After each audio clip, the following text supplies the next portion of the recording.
Hey, what's up, everybody? PF44 coming at you another video. All right, so today we have a Los Angeles Lakers game in Charlotte. Yes, indeed. We are going to be playing against the Charlotte Hornets tonight in their arena. I think I don't know what it's called. It might be Time Warner Arena. That was the last thing it was called. Last I checked, probably not still. Who knows? These names change every 3 years, it seems. But nevertheless, we're going to be in the state of North Carolina tonight. Face off against LaMelo Ball and the rest of the Charlotte Hornets. And they're coming off of a game where it seems like this is a theme here. The teams that we see have often seen the teams that we saw last saw, that kind of thing. So just like I believe it was the Orlando Magic we saw 2 games ago, coming off a game against the Nets where Kyrie just lit them up. Yeah, Charlotte had that same thing happen to them in their last game. The Nets are really kicking butt. 11 is on an 11-game winning streak, and he's just continuing along with KD and those guys to run through the league, and Charlotte was no match for them. So that's what Charlotte's been up to as of late. They also had a few games where since we've last seen them, and I watched all the highlights from all of those games since our last game against them.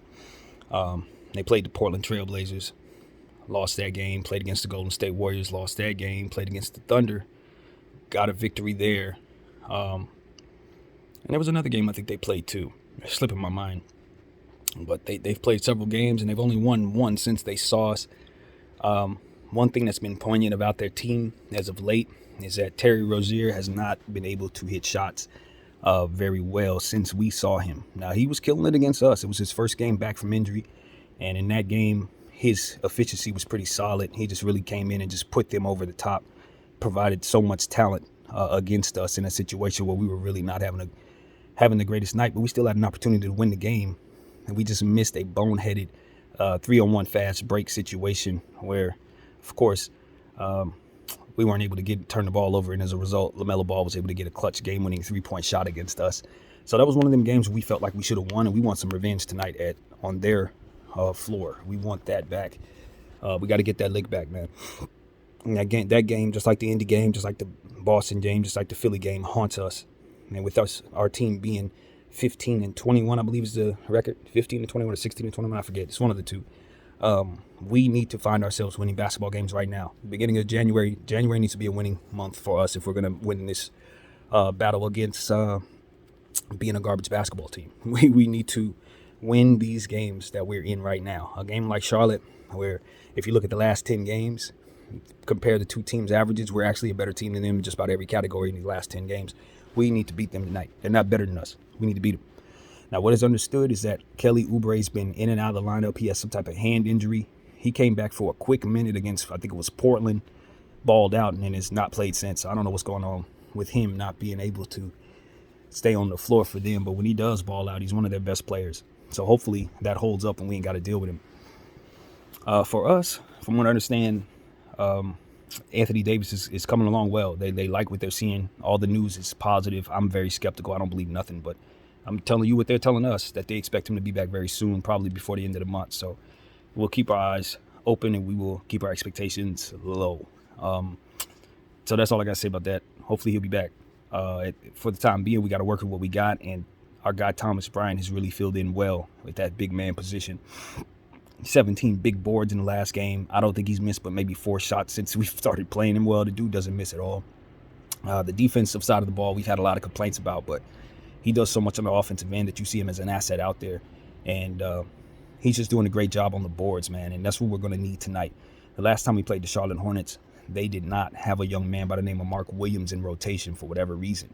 Well, since the last time we saw them 2 weeks ago, they've been putting him in the game. This dude is 7'1", he has great hands. He sets good screens. He finds himself in fantastic positioning because of his massive body, and he is going to get offensive rebounds and defensive rebounds appropriately and accordingly. There was a game that the Charlotte Hornets had, I believe it was against the Portland Trailblazers, where they had 17 offensive rebounds, I believe it was, as a team. That was the most I've seen any team I've been studying. They just bricked a lot of shots. It was basically Dame Lillard, and I think it was LaMelo Ball and Terry Rozier. I think that's how they went. They were all just bricking shots so much that it allowed for a lot of offensive rebounds, and rebounds in general for both sides. So I think I got that right. There were 2 games where the Charlotte Hornets had significantly bad shooting performances to match the opponent's shooting performance. The Golden State Warriors also shot extremely poorly against the Charlotte Hornets, and it was a bad 3-point shooting night on both sides for both teams.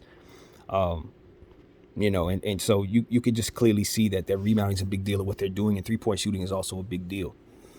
So that's one thing that I want to just kind of point out. They have some big men that are really balling right now. We must understand that Mark Williams ain't the only one. Mason Plumlee's out there rebounding, assisting, dunking, just playing real good ball, very healthy. PJ Washington is in a very, very good space right now with his game. He's been doing a lot of good things since we last saw him, being consistent. His 3-point shot is falling. He's rebounding. He's just playing good ball right now. Jalen McDaniels is also somebody on this team who's balling out of control, coming off their bench, doing a lot of good stuff, making some good moves. His game has continued to expand on the offensive end. He already has defensive intangibles that you got to deal with. Obviously, I mean, talk about the Charlotte Hornets without LaMelo Ball, one of the best orchestrators in basketball, one of the best young point guards out there. And what I noticed about LaMelo in studying so much film of him in this little flurry with these games is that he tends to respond. That's his thing.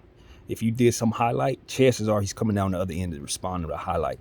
So it's ever so important that when you're going against a team that he's on, that all that dancing and all that, celebrating, you got to do that after you get back defensively.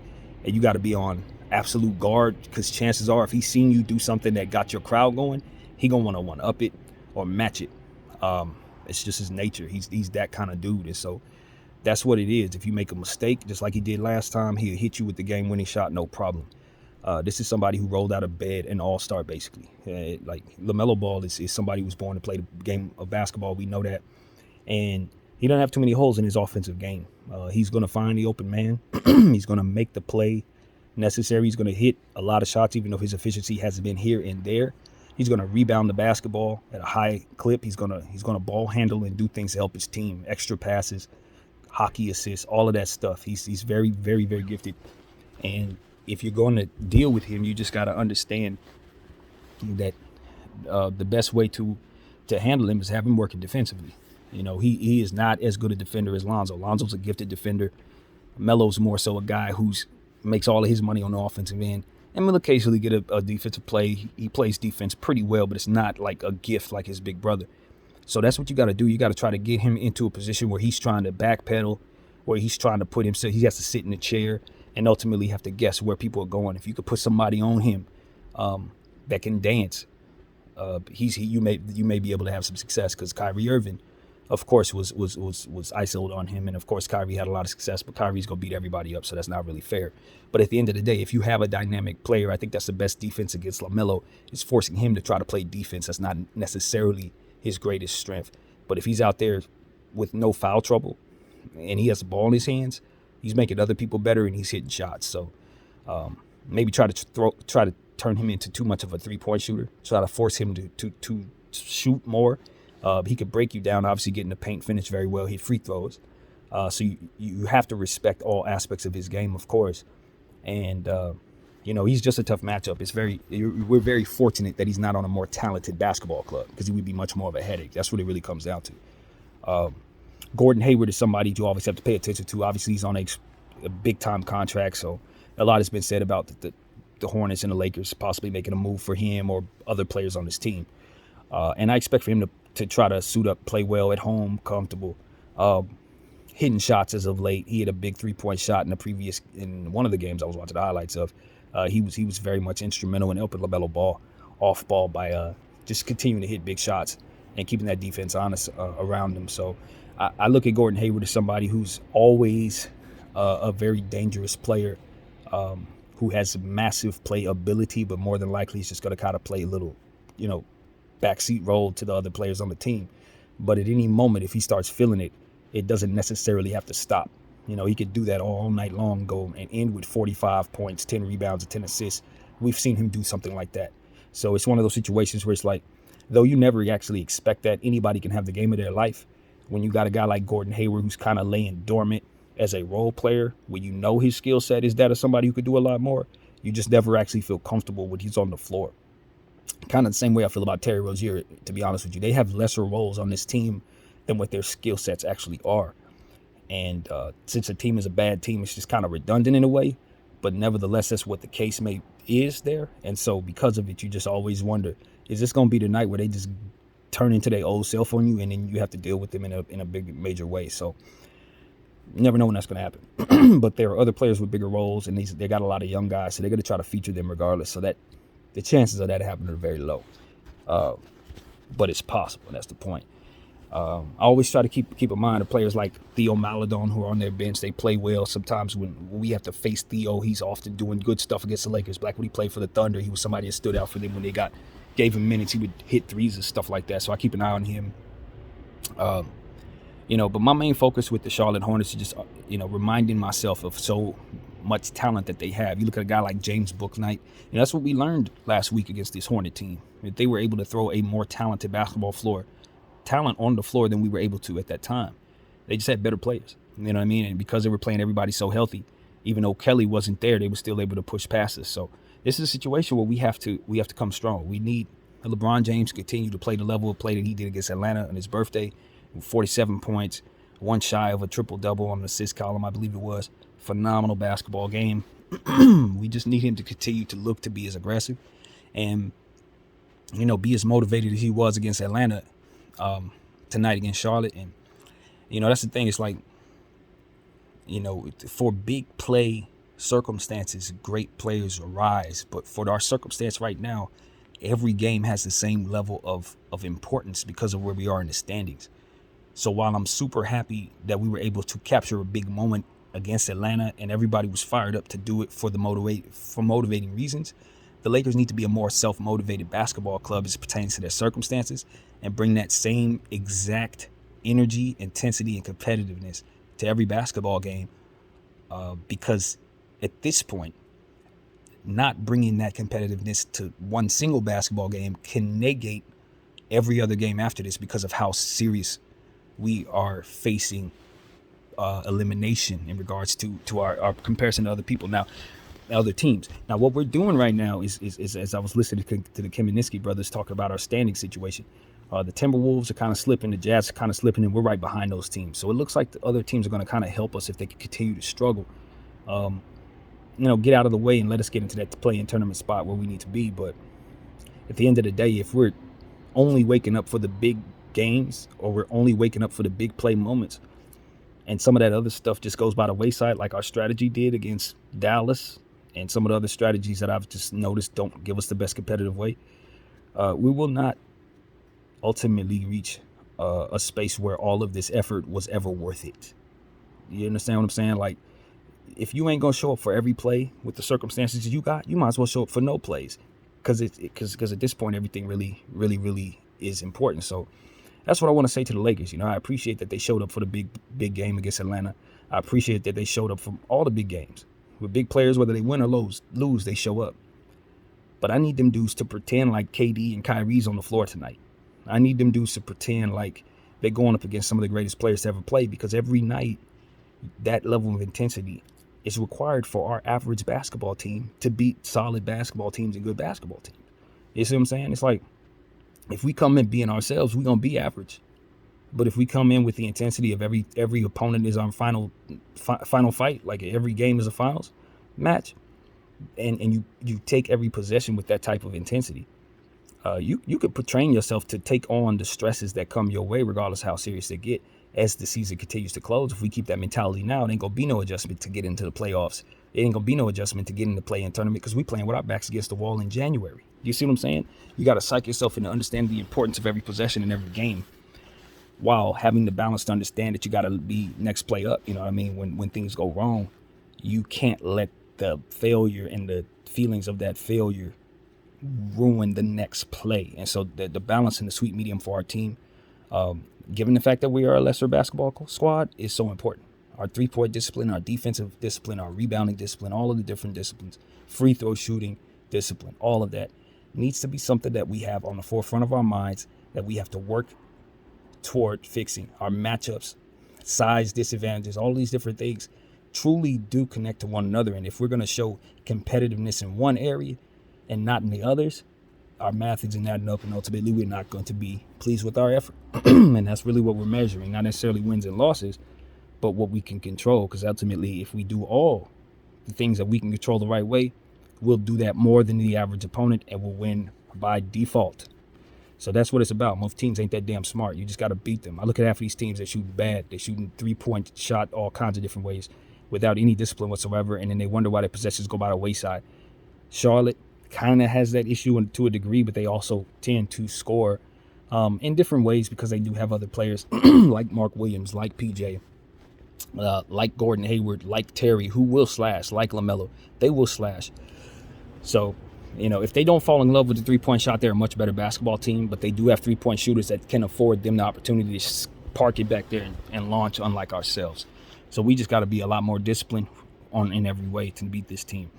Austin Reeves, I'm looking at what's going on there, and he's been struggling a great deal over the last couple of weeks. Shooting the ball, everything has been bad. Turnovers, it's been horrible for him, trying to come back from this ankle injury. So I just want the Lakers to let him heal, man, just like they were doing with Lonnie Walker. Didn't play him in the last game. We need to let some of these guys who've rolled their ankles and twisted knees and all that, we need to let them heal, because what we're having happen is we're sending them out there and they're hobbling, or they're being sent out there not 100% going up against players that know it and they're attacking them. So that's what we saw, in my opinion, against Austin. Teams know that they can attack him right now, and they're putting extra pressure on him because they know it flusters him. So he's going to have to learn how to take on that extra pressure as it comes, and also learn to let his body heal so that he can be out there 100% and not be taken advantage of in that way. So that's what I want to see for him and everybody else as well. Troy Brown, one of the more interesting players that we have on our team right now, because he's had extreme hot and cold days back to back to back. He went with 2 games where he couldn't miss, and in the last game he came back down to earth. So it's like, I think the inconsistency in minutes kind of hurts him, and also it's just his confidence. He has to have confidence when he's out there, and we need our coach to allow him to kind of just make little mistakes and keep his minutes a little bit, because he's a long player that can help us defensively. Certainly can rebound, certainly can hit threes. We know he's limited, but we also know that a lot of players that we lean on can't do the things that he can do for us.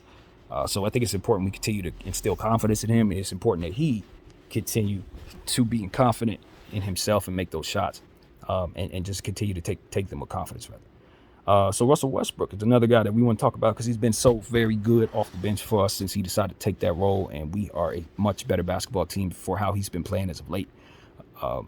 He's just rebounding the ball, looking to assist others, staying consistent and finding the big man, hitting mid-range jumpers and attempting shots that he could take, trying to slow down on the turnovers, even though they come and go. But I've been very pleased with Russell Westbrook basically since the Dallas game. The Dallas game wasn't a good game for us, minus 30, whatever. But for the last 5 games after that, he's been pretty solid. He's really helped his team. Had some huge games, triple doubles, big games where he's had nice numbers that ultimately cater to the assist and rebounding categories very well, whilst making his free throws, making his layups and things of that nature, hitting occasional open threes and stuff. Clutch threes even, he's hit some in these games. So over the last couple of games, I can say Russell Westbrook has done a lot of good things, and we just need him to continue to stay on the path he's on. We ain't looking backwards at nothing, good or bad. We just could continuing on the path forward, and I'm loving where he's at, and I'm loving where his career is headed as a rebound and a bounce back from what we saw last year. He's in a great space, and I want to see that continue. So who else do we want to talk about? Who else do we want to talk about? It's a lot of players on this team, this Laker team, that, we've talked about how they're limited and they're not that good, this, that, and the third. But as a collective, they are a pretty intelligent basketball team if they can just overcome their emotions and keep their 100% intent on being competitive the whole game. When things aren't looking that great, keep fighting. When things are looking very great, keep your temperament humble, because you can motivate the other team by acting too boisterous. It's okay to have fun, but it's also okay to understand where you have to earn that by being a good team that does things correctly. And if you're not doing it the right way, you're going to look crazy doing it. So that's really what it is for my team. I just want the guys on the squad as a whole to stop all this early celebration stuff, and keep the identity of a team that understands who they are, and that they have natural holes in their roster that can't afford them the confidence to think that motivating the other team won't have very, very harsh results for them. So that's what I want to say. We ain't good enough of a team to be sitting up here bragging and boasting and getting people all fired up playing against us. They can exploit natural weaknesses that will leave us at a disadvantage and make us look like losers. Simple as that. So we got to hit our 3-point shots to keep them from having that advantage mostly, because really it comes down to them being able to leave us back there and not have to defend us. And so what we need to do is pass up some of those 3-point shots for better ones. What we also need to do is hit the ones that they give us and just continue to try to look for foul drawing opportunities. You know, if we're putting the ball on the floor and we pass up a 3-point shot, I think the intent is to try to make them feel it because of it. You know what I mean? And they got, like I said, when you got the big guys down there, Plumlee, Washington, and Williams, trying to get them removed from the game, it's probably going to give you the best opportunity to get in that paint and damage that Hornets team. As long as they're parking it, it's going to be hard, man. Mark is he's going to rim protect in ways that Charlotte has never had, in my humble opinion. I don't know that they've ever had a rim protector like this in the history of their team. I'm serious. This is a lottery pick that's 7'1", specializes in block shots, and it has a massive body. So it's like, in the history of what I remember the Charlotte Hornets being, and all the years I remember them, I honestly don't remember them ever having a center like this. Michael Okafor, maybe, when they were the Charlotte Bobcats, maybe. But for me, I think what Mark Williams is going to develop into is a sturdy, all-star level rim protector who's going to create a lot of problems consistently because he's such a huge target. I think of a guy like Roy Hibbert when he was in his all-star bag with the Indiana Pacers. I think that's the type of game that I envision Mark Williams developing into. Somebody like that who could really, really just provide so many easy bucket assists for a guy like LaMelo, who's going to find him with his excellent passing. So I was very excited when they drafted Mark with, I think it was like the 10th pick in the draft. He's a lottery guy. This is why I think they never had a center like this, because even if they had a big center, he wasn't drafted with this type of cachet. He wasn't as good as Mark is supposed to be. I think Mark went somewhere between 10 and 20. I'm not sure. He was somewhere in the middle of the round. But the point is, he's a dude you got to deal with. And I know he's starting to get those minutes. And with the minutes that they're giving him, it's big rebounds, dunks, blocks. It's coming. Like, it's just absolutely inevitable. And so I don't know how much they'll use him. Like I said, Plumlee's balling too.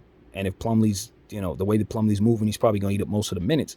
But if they decide to go to Mark, it's going to be tough, man.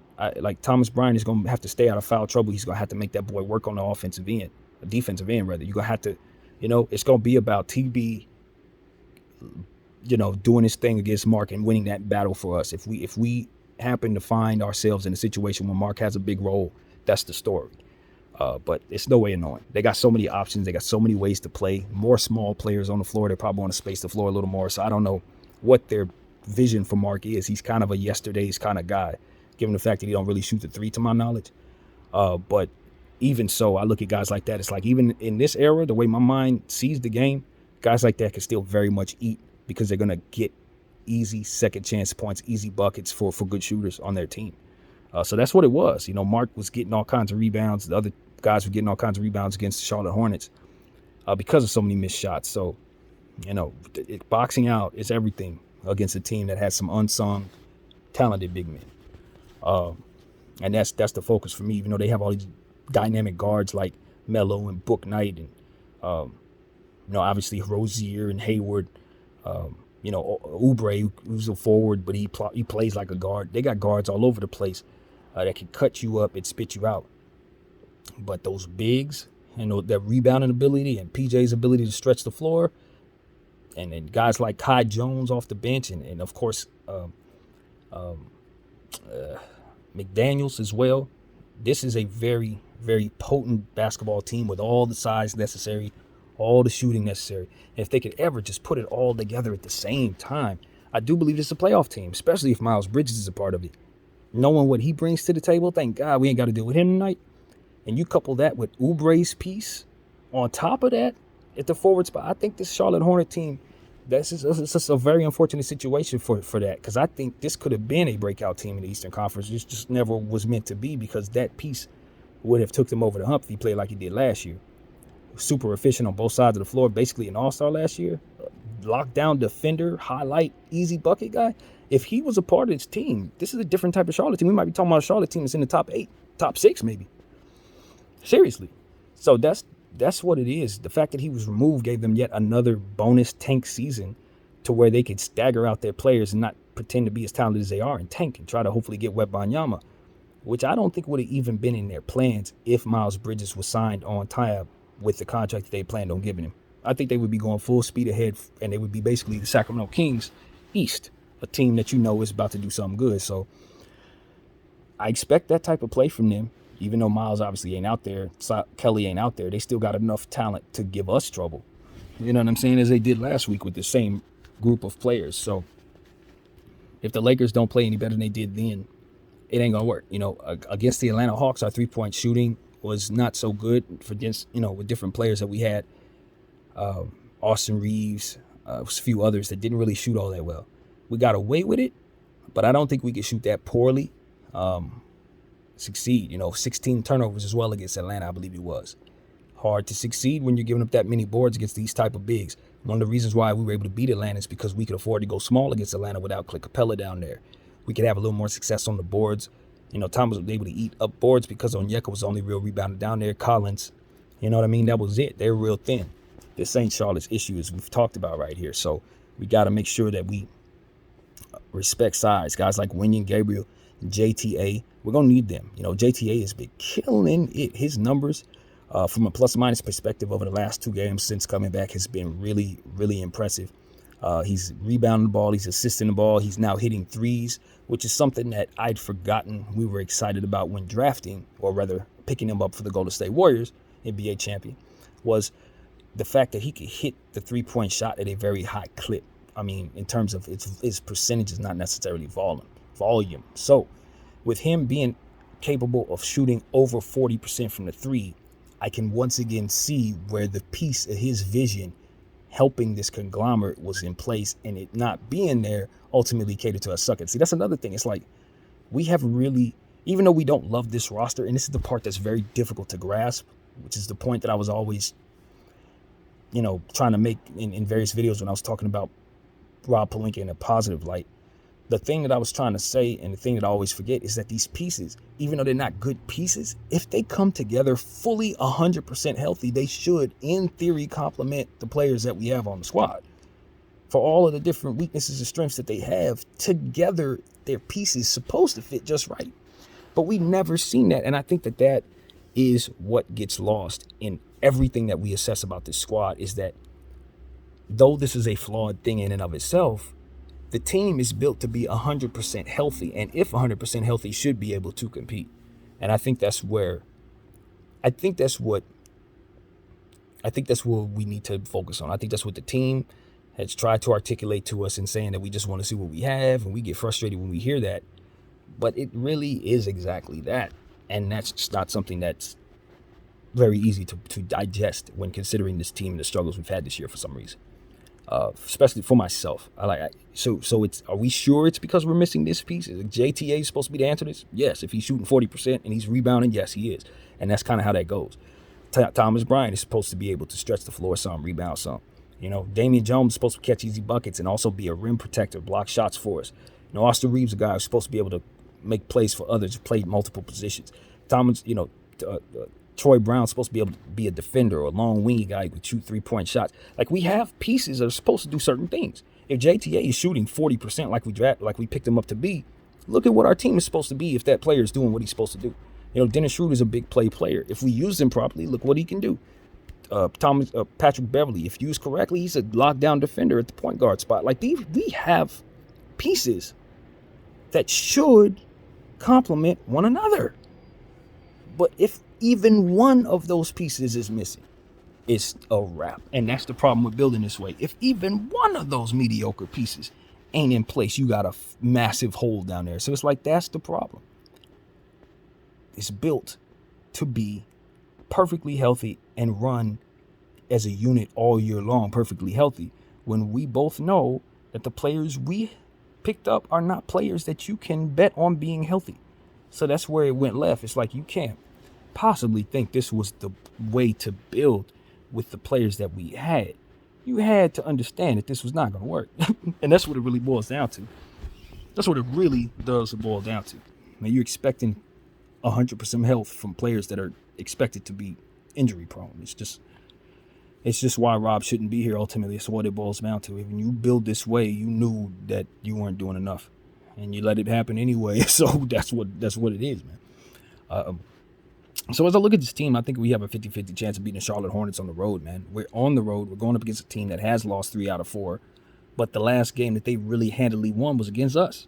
So they feel very confident they should be able to do it again. If they did it on their home floor, they could do it against us on theirs. So we need to come in with a different level of intensity that we provided. Take into account the Mark Williams piece that wasn't there, who's going to provide a different entire look for their squad.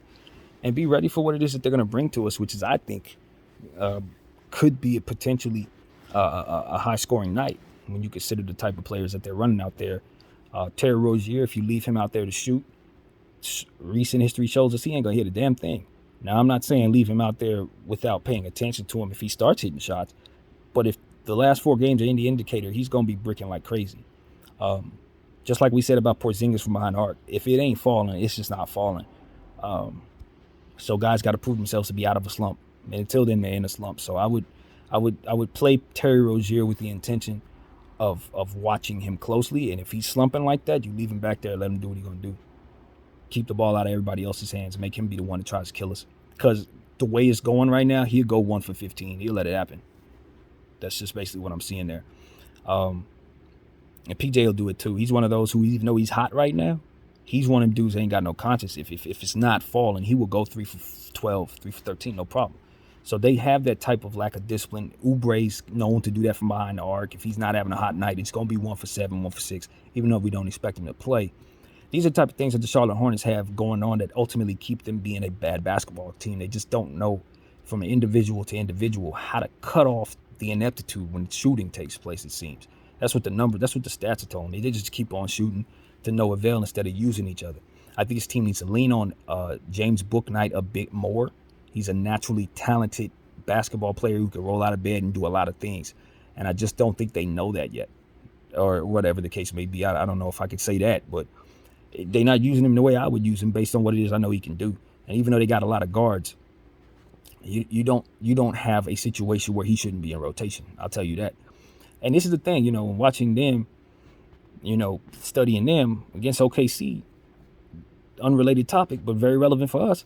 I look at Darius Bazley. He's not even playing, y'all. He's not getting no minutes. That's a player we need that we could probably get for a second-round pick and maybe a Kendrick Nunn or something that they don't even have in rotation. So I look at, and I say like this, Rob Pelinka, go get me Darius Bazley from OKC. Go get me James Bouknight from Charlotte. Like, these are the type of moves I would like to see him try to accomplish when trying to shop them 2 picks instead of shooting for bigger contracts that are going to make for worse talent coming back.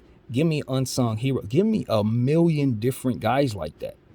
And let's see how many of them can actually play for us. That's what you do with your first-round pick. You get first-round prospects.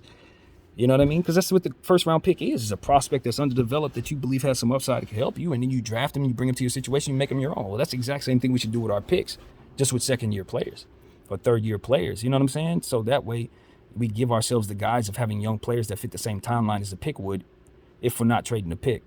You know what I mean? So it's like, that's how I look at it. Granted, a lot of these picks are for 27 and 29, so that doesn't necessarily equate.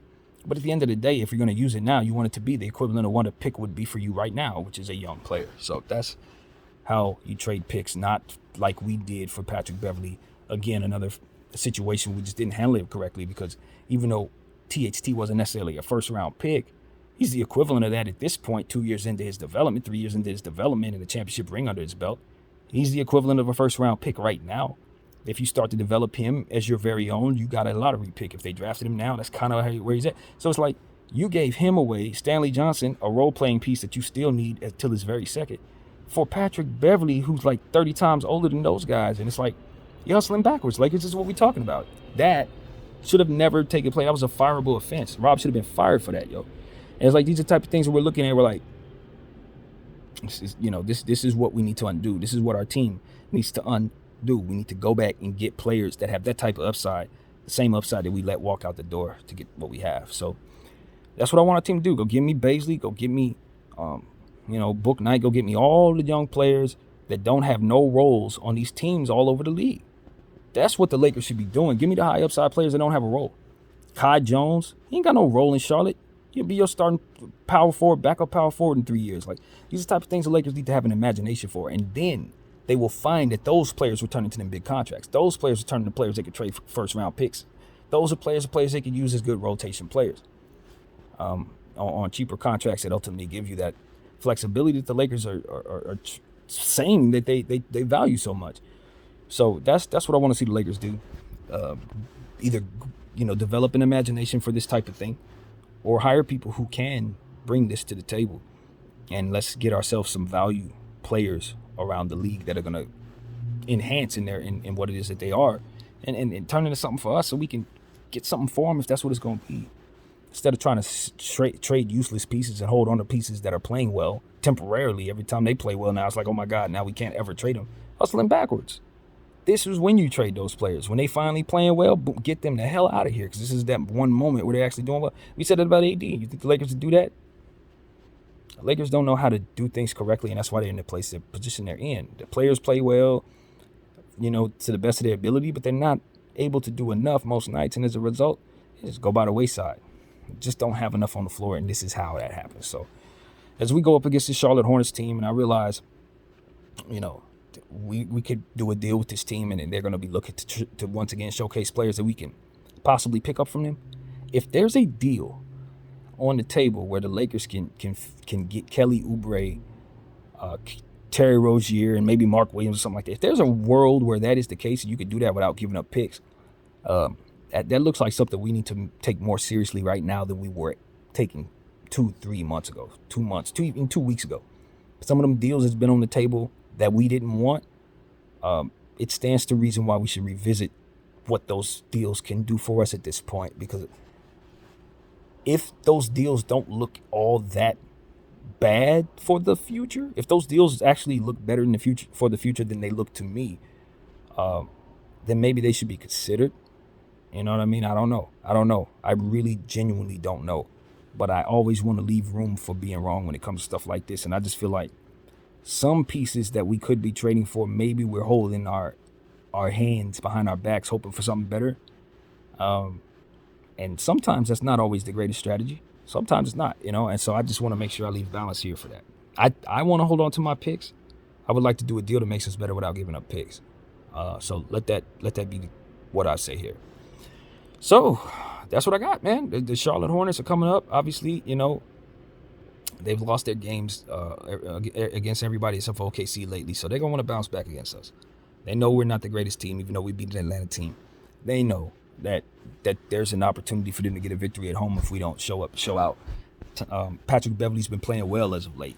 Dennis Schroeder's been playing well. Dennis Schroeder had my favorite Dennis Schroeder game this past game, where he had 3 steals, led the team in steals, did some good things down the stretch, helped his team. I need him to continue to do that, and I need our coach to use him in smart lineups. I missed seeing Max Christie out there, man. That is a good young player who we can turn into something. We're missing opportunities every single night to play him meaningful minutes, and it's only because he's a rookie. And I just think that is a misguided strategy as it pertains to our franchise at this point. So please play our young players. Max Christie should be in rotation. I honestly think Scottie Pippen Jr. should be in rotation as well. I honestly believe that. I don't think we have anything going on with respect to some of these guys that we really like, but we know aren't that really good. There's nothing we got going on that shouldn't involve having some of those G League players that we know are balling in the G League up here with us using these minutes. We don't have a situation in Los Angeles where the minutes we're giving to the players we're giving them to justify us not developing the players that are in our G League. The minutes we're giving to the players we're giving, they don't deserve more than our G League players deserve. I'm just gonna be real. They're not better than some dudes, and we know it. And we're just running these dudes for political reasons, and it's gonna give us losses just like it's been doing. So let that be understood. Let that be what I leave us with. Before we play the Charlotte Hornets, just know that half the team shouldn't be there. And some of them dudes in the G League who will be running around for the G League affiliates tonight or whenever they play their next game, they should be on our regular team based on our needs. Based on our needs alone. But we're strategizing backwards, and I think I know why. Everybody enjoy the game tonight.